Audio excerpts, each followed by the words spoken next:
Hola, bienvenidos a otro capítulo de Salud sin rollos. Hoy estamos destripando lo que viene siendo la cirugía torácica con el doctor Gary Vargas. Mucho gusto, doctor. ¿Qué tal? Muchas gracias por la invitación. Gracias a usted por recibirnos. Pues bueno, quisiéramos platicarle a nuestros oyentes qué especialidad realmente es la cirugía torácica, cómo se come, cómo va esto. Ok, mira, la especialidad de cirugía torácica en México está dividida. Mucha gente piensa que es cardiotorácica, pero en realidad la cirugía torácica es una y la otra es la cirugía cardiovascular. La cirugía cardiovascular se trata de corazón, los grandes vasos, pacientes que tienen problemas en las válvulas y todo eso. Y la cirugía torácica se encarga de la parte principalmente de cáncer pulmonar, problemas en la vía aérea como estenosis, por ejemplo, pacientes que han estado intubados, pacientes con infecciones graves en los pulmones, lo que llamamos empiema, líquido en los pulmones, etc. Ok, perfecto. Y de esto, ¿en qué momento de su carrera, de sus estudios fue que dijo, pues quiero abrir pulmones Bueno, no, mira, yo me voy a remontar hace varias décadas atrás. Okay. Yo era era interno de medicina, que es como se llama, el último peldaño antes de acabar la carrera. Okay. Y me tocó en un traslado una paciente que tenía una fibrosis pulmonar y teníamos que llevarla en una ambulancia. Y me tocó trasladar a la paciente, asumir la responsabilidad, y me di cuenta que lo grave que es que un paciente no pueda respirar por sí mismo. Yeah. Entonces ya cuando hablé con el neumólogo tratante, le dije, doctor, ¿y qué podemos hacer para ayudar a esta paciente? Y me dice, no tengo nada para darle, ningún medicamento puede ayudarla, lo único que podría solucionar sería un trasplante pulmonar. Y desde ahí se me quedó como clavada la espinita de pensar en cirugía torácica.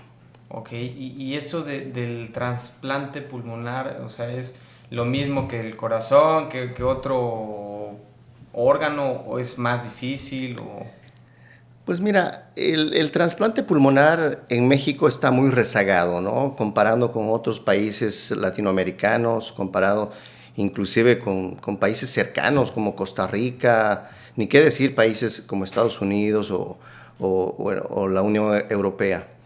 Pero aquí en México pues se están dando los primeros pasos, tenemos varios programas a nivel nacional que están empezando, y lo malo de los pulmones es un órgano que una vez trasplantado va a ser el único órgano que va a estar en contacto con el medio ambiente, porque el aire desde el medio ambiente entra hasta los pulmones, ¿no? A diferencia de los riñones, el hígado, el corazón, y eso hace que nuestros pulmoncitos trasplantados tengan más probabilidades de infectarse, ¿no? Ok. Y en resumen cuentas, ¿cómo sé si tengo algo en el pulmón? O sea, ¿una tos simple es ya un pulmón con daños? ¿O hay un nivel en el que dices, no, pues este pulmón se necesita tratar y este pulmón, aunque esté tosiendo la persona, está normal?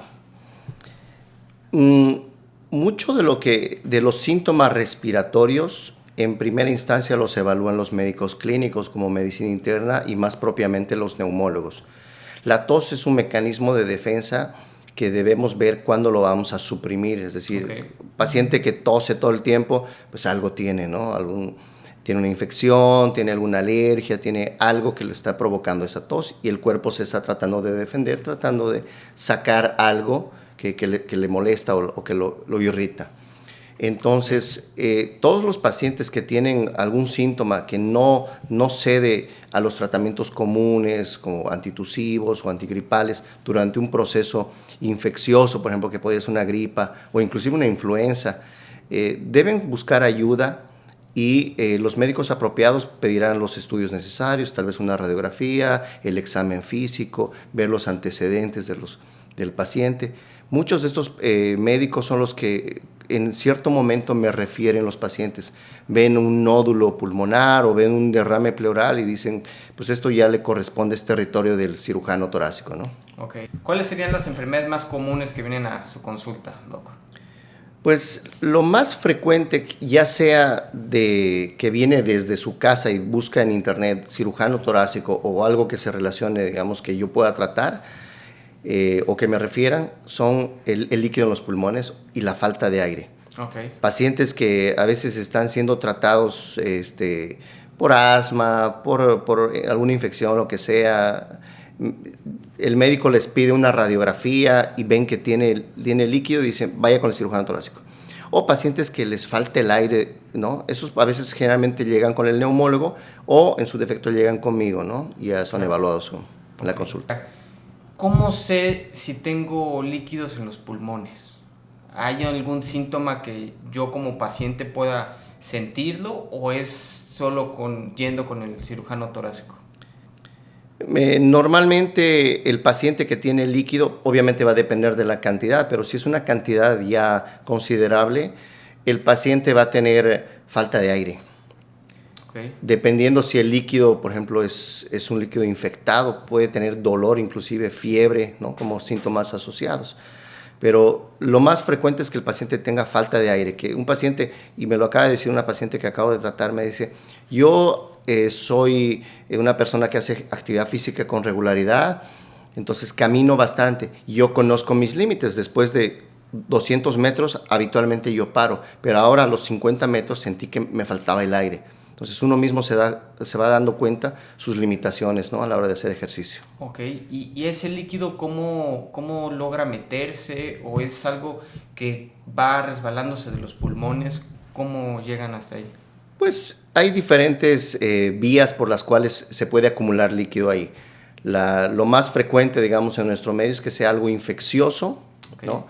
Que alguien le dio una neumonía, está con tos, está con fiebre y en algún momento esa infección en el pulmón por contigüidad hace que se genere líquido alrededor del pulmón, lo que se llama derrame paraneumónico. O lo más frecuente cuando no es infeccioso es que el corazoncito no esté trabajando bien y por lo tanto se empieza a llenar de líquido, pero en ambos pulmones. Eso se llama insuficiencia cardíaca congestiva y ese no requiere tratamiento por parte de cirujano torácico. Generalmente es disminuir, optimizar la función del corazón como bomba, a veces bajar los líquidos con diuréticos para que orinen un poquito más los pacientes y el corazón trabaje mejor, ¿no?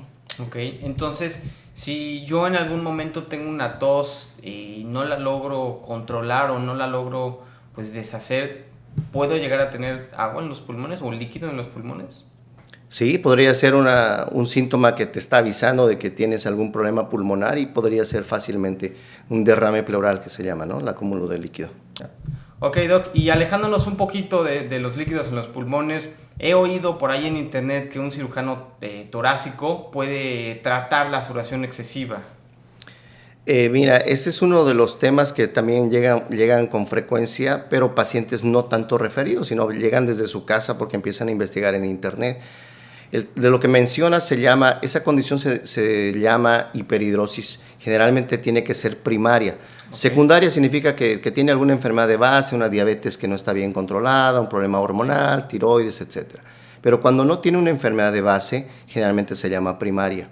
Y esta generalmente afecta zonas muy comunes como son la palma de las manos, las axilas o la cara y los pies, ¿no? Para este tipo de pacientes lo que tenemos es una cirugía que se llama simpatectomía torácica endoscópica. Es una cirugía ambulatoria, se opera en la mañana, al mediodía se va a la casa y se hacen una o dos heridas pequeñas en la zona de la axila, muy estético. El paciente lo que se hace es cortar una vía de un nervio para evitar que sude las manos. Literalmente el paciente sale con las manos secas de quirófano. Es una cosa pues muy, muy buena cuando realmente está indicado y que realmente el sudor ha sido un problema serio para este paciente. Ok, ¿y qué relación tiene la caja torácica con la sudoración? A los lados de la columna vertebral, por dentro en el tórax, pasan los nervios de la cadena simpática. Esta es la que estimula a las glándulas que produzcan el sudor. Entonces es localizar el nervio adecuado, cortarlo o ligarlo y en ese caso se corta la señal nerviosa, por lo tanto deja de sudar esa parte que tanto le molesta al paciente. ¿Hay algún momento en el que esta sudoración puede ser benigna para la salud? La sudoración normalmente es un proceso de autoenfriamiento del cuerpo. Vale decir que cuando hace mucho calor, el cuerpo tiene que echar agua literalmente de dentro para afuera para enfriar la máquina, ¿de acuerdo? Pero a veces hay pacientes que tienen esta condición donde el sudor de las manos es algo realmente muy molesto, no le quieren dar la mano a los amigos, a los colegas, a la novia. Entonces, eso se torna en un problema ya psicosocial y de adaptación. Los trauma literalmente a estas personas. Y entonces, esta situación para poder llevar digamos, a un buen puerto, a veces tiene que pasar por quirófano para solucionar esto de raíz. Bueno, Doc, ¿y algún caso que lo haya hecho sudar, así que sea complicado en su carrera? Pues mira, generalmente los casos más complicados son los de cáncer pulmonar. Okay. Yo siempre que entro a quirófano y tengo una sospecha de cáncer, en algunas ocasiones va el patólogo con nosotros y nosotros tomamos la muestra literaria y le pedimos al patólogo que nos diga si puede o no puede ser cáncer. Yo siempre rogando para que no sea cáncer porque el pronóstico obviamente cambia muchísimo, ¿no? Los casos de cáncer sí son bastante desafiantes, son muy extenuantes. Creo que pues en cirugías largas las que he tenido, yo trabajaba en Ciudad de México hace una década y un poquito más, y allá nos combinaron a hacer trasplante pulmonar. Y sí nos tocó que llegaba una paciente, hicimos un trasplante, pero creo que estuvimos como 12 horas en quirófano. Okay. Sí, estuvo muy demandante el caso. Infelizmente, pues los resultados no fueron los óptimos por varias situaciones, ¿no? Porque un proceso de trasplante requiere varias partes, la preparación, el trasplante y el seguimiento en la terapia intensiva. Y nosotros no teníamos la parte de terapia intensiva que nos pudiera apoyar bien. Entonces, Doc, esto de la cirugía torácica, ¿qué futuro tiene hablando de la rama de la medicina? Pues mira, hace poco me tocó acudir a un congreso en el cual un cirujano torácico pues, nos dio una plática justamente de este tópico. Y la verdad es que es desalentador para los que pensamos que la cirugía torácica es cortar la sangre y todo eso, porque cada vez las cirugías se están haciendo menos invasivas, orificios muy pequeñitos, heridas pequeñas, la recuperación más rápida de los pacientes. Nos están apoyando con pues tecnología robótica, los robots están saliendo en todos los países, están saliendo y también la inteligencia artificial que hacen que sea más efectiva la cirugía, con menos errores. Y también está la telecirugía, ¿no? Que a la larga uno va a poder ser operado por un paciente que está en Madrid, pero estando en Mérida. Entonces, realmente es adaptarse a los nuevos recursos que nos ofrece la tecnología y la evolución. Esto de pues, la inteligencia artificial, que pues ahorita ya mucha gente lo está utilizando, ¿cómo beneficia a los médicos para evitar errores, para simulaciones? ¿Cómo lo utilizarían? Como bien mencionas, en la parte de preparación y formación de los médicos ayuda a simular situaciones reales, ¿no? Okay. Y en la parte de los médicos que ya estamos actuando, detecta errores, movimientos como que tú haces un movimiento torpe en un robot, por ejemplo, y el robot amortigua el movimiento torpe para que sea un movimiento más, digamos, más gentil y no lesionar alguna estructura, ¿no? Entonces, okay, como que nos ayuda, es un instrumento que nos ayuda mucho a que la cirugía sea menos complicada y con menos riesgos, ¿no? Aparte que nos ayuda, por ejemplo, a determinar patrones.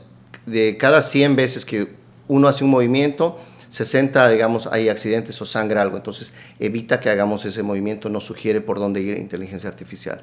Es muy interesante lo que va a pasar. Oh, suena bastante interesante. Y pues ya por último, ¿tiene alguna recomendación para nuestros oyentes de cómo cuidarse, cómo tratar una tos, venir con un profesional? Pues mira, yo creo que tenemos todos los elementos en la globalización de poder buscar una valoración adecuada en el tiempo oportuno. Tenemos casi todos acceso al internet y creo que podemos agendar una cita con el especialista adecuado. Yo le sugeriría, creo que no sé si mi mayor temor o consejo al mismo tiempo es pues, que la gente dejara de fumar. Ese es un hábito realmente muy nocivo. nos afecta mucho a los seres humanos, no solamente al que fuma, sino a los que estamos alrededor, contaminamos el ambiente. Hacer ejercicio regular, evitar pues, el sobrepeso, porque también es muy complicado operar a un paciente con sobrepeso y eso, pues en un futuro te compartiré algunas experiencias, es muy complicado. Eso, no solamente la cirugía, sino el abordaje y todo eso. Entonces, pues tratar de vivir la vida intensamente, pero disfrutar las cosas que nos da la naturaleza, ¿no? El aire puro, ojalá podamos tenerlo un tiempo más. Ok, Doc, y ahorita que nos platica de las redes sociales, ¿cómo influye en su trabajo cuando un paciente ya viene pues autodiagnosticado y pues obviamente, o la mayoría de las veces pues no es eso, ¿no? Pues mira, las redes sociales hay que tomarlo como algo distractivo, no son educativas, la verdad. Para educarnos creo que existen ciertos canales oficiales, ¿no? Existen los libros, existen las clases, ¿no? Y todo esto. Pero no todo lo que vemos en redes sociales necesariamente tiene que ser cierto, ni tiene que estar, que generarnos alguna preocupación. Pero creo que vale la pena también seleccionar la información que vemos en redes sociales para hacerle caso y también acudir con los médicos que están certificados, debidamente certificados, que se dedican a eso.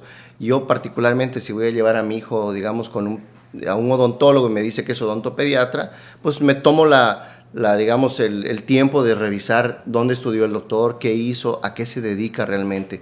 Porque me ha tocado gente que me dice, sí soy odontopediatra, ¿dónde hizo la especialidad de odontopediatría?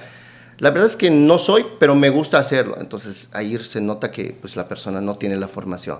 Es importante que el médico realmente se dedique a qué tipo de congresos asiste, qué tipo de publicaciones realiza, de qué área, etcétera, ¿no? Perfecto, Doc. Y saliéndonos un poquito del tema, regresando a los pulmones, en la pandemia pues hubo mucha gente afectada por la tos y por estos síntomas de pues, las réplicas, ¿no? ¿Esto en algún momento afecta en el futuro a aquellos que tuvieron COVID? ¿Afecta los pulmones? Mira, de COVID nos dejó muchas enseñanzas y algunas cosas que todavía vamos a ver en el futuro. Pero sí, tengo varios pacientes que infortunadamente tuvieron COVID grave y tuvieron algunas secuelas, tales como quistes que se formaron, dilataciones de los bronquios anormales y que estas les generan infecciones a repetición, que se llaman bronquiectasias, fibrosis pulmonar. De hecho, tenemos un paciente que tuvo COVID relativamente joven, 50 y algo años, y que se está estudiando para en un futuro tal vez hacerle trasplante pulmonar. Y aquí en la península tenemos un programa muy bien establecido, tenemos todo el grupo médico, incluyendo mi persona, cirujanos cardiovasculares, varios. Tenemos neumólogos que están apoyándonos en el proyecto, tenemos rehabilitación pulmonar, tenemos terapia intensiva, un personal de enfermería muy competente, infectólogos, cardiólogos, nutriólogos. Estamos completos para iniciar el programa de trasplante pulmonar. La realidad es que ahorita estamos esperando subir a la lista de trasplante. Tenemos 3 posibles candidatos y yo espero que en un futuro cercano podamos realizar el primer trasplante aquí en la península. Creo que podría ser bastante bueno hacerlo aquí en la península. Estamos a nivel del mar. Por diferencia de presiones, aquí se oxigenan mejor los pacientes y tal vez en un futuro podamos volver Mérida un centro de referencia para el trasplante pulmonar de la República y del exterior. Sí, eso sería bastante bueno. ¿Cómo puedo yo saber si yo soy candidato, si alguno de mis familiares o conocidos es candidato a un trasplante de pulmón? Bueno, lo primero que tenemos que ver es que hay ciertas normas, límites de edad. Por debajo de 65 años se puede considerar un paciente para ser evaluado. Okay. Y hay 4 enfermedades grandes, ¿no? 4 condiciones grandes. Una que es la fibrosis pulmonar, hay que ver qué tipo de fibrosis, se debe estudiar esto. Pacientes fumadores, lo que se llama EPOC, la enfermedad pulmonar obstructiva crónica. Pacientes con hipertensión pulmonar y pacientes con fibrosis quística, secuelas de tuberculosis. Son generalmente, y hay otras misceláneas que son linfangioliomatosis, otras enfermedades más raras, ¿no? Entonces, se debe primero catalogar en qué grupo pertenece este paciente, qué edad tiene y con base también en los resultados de función pulmonar, ver si ya se debe evaluar a este paciente para trasplante pulmonar. No debe tener un cáncer reciente, por ejemplo, ¿no? No se puede trasplantar a un paciente que tiene una fibrosis pulmonar y al mismo tiempo tiene, digamos, un cáncer en el hígado. O sea, no se podría, porque este paciente va a recibir medicamentos para bajarle las defensas y en ese momento el hígado con el cáncer pues se dispararía y sería una complicación grave, ¿no? Entonces hay que evaluar muy delicadamente a sus pacientes, hay que ser riguroso con los parámetros que tenemos para evaluarlos y ya cuando veamos que el paciente es apto para recibir un trasplante pulmonar, se sube una lista nacional que se llama el Centro Nacional de Trasplantes y ahí se espera que haya una persona o una familia en este caso que decida donar los órganos de su familiar que tiene o muerte cerebral o tiene algún daño irreversible, pero los pulmones pues, los quiere donar. Okay. Yo mismo estoy registrado en el Senatra para poder donar mis órganos en cuanto, pues, si me llega la hora, ¿no? Ok, pues muchas gracias, Doc, por recibirnos, por estar un capítulo más aquí con usted. Bueno, gracias por la invitación. Hasta pronto. Hasta pronto. Los esperamos para un próximo capítulo en Salud Sin Rollo. Muchas gracias por vernos.